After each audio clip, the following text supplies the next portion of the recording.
महाकपि का बलिदान। हिमालय के जंगल में ऐसे कई पेड़ पौधे हैं जो अपने आप में अनोखे हैं। ऐसे पेड़ पौधे और कहीं नहीं पाए जाते। इन पर लगने वाले फल और फूल सबसे अलग होते हैं। इन पर लगने वाले फल इतने मीठे और खुशबूदार होते हैं कि कोई भी इन्हें खाए बिना रह नहीं सकता। ऐसा ही एक पेड़ नदी किनारे था जिस पर सारे बंदर अपने राजा के साथ रहा करते थे। बंदरों के राजा का नाम महाकपि था।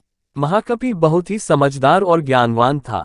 महाकपि का आदेश था कि उस पेड़ पर कभी कोई फल न छोड़ा जाए।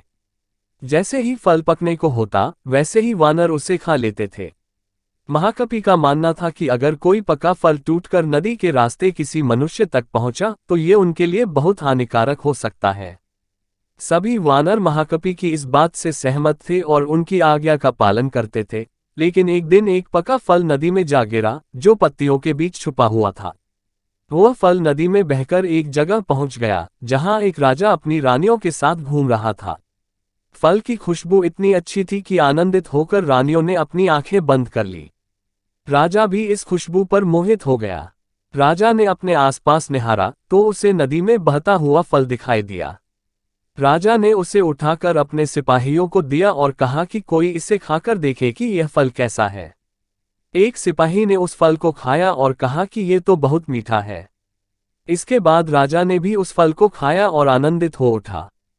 उसने अपने सिपाहियों को उस पेड़ को खोज निकालने का आदेश दिया जहां से ये फल आया था। काफी मेहनत के बाद राजा के सिपाहियों ने पेड़ को खोज निकाला।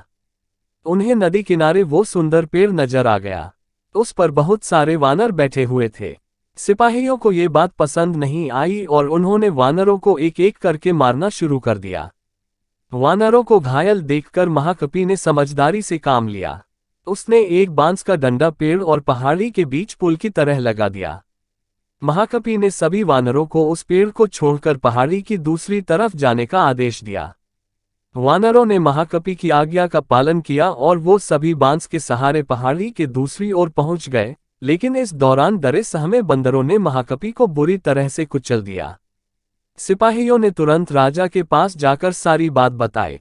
राजा महाकपि की वीरता से बहुत प्रसन्न हुए और सिपाहियों को आदेश दिया कि महाकपि को तुरंत महल लेकर आए और उसका इलाज करवाएं। सिपाहियों ने ऐसा ही किया, लेकिन जब महाकपि को महल लाया गया तब तक वह मर चुका था। कहानी से सीख। वीरता और समझदारी हमें इतिहास के पन्नों में जगह देती है। साथ ही इस कहानी से ये भी सीख मिलती है कि हर मुश्किल घड़ी में समझदारी से काम लेना चाहिए।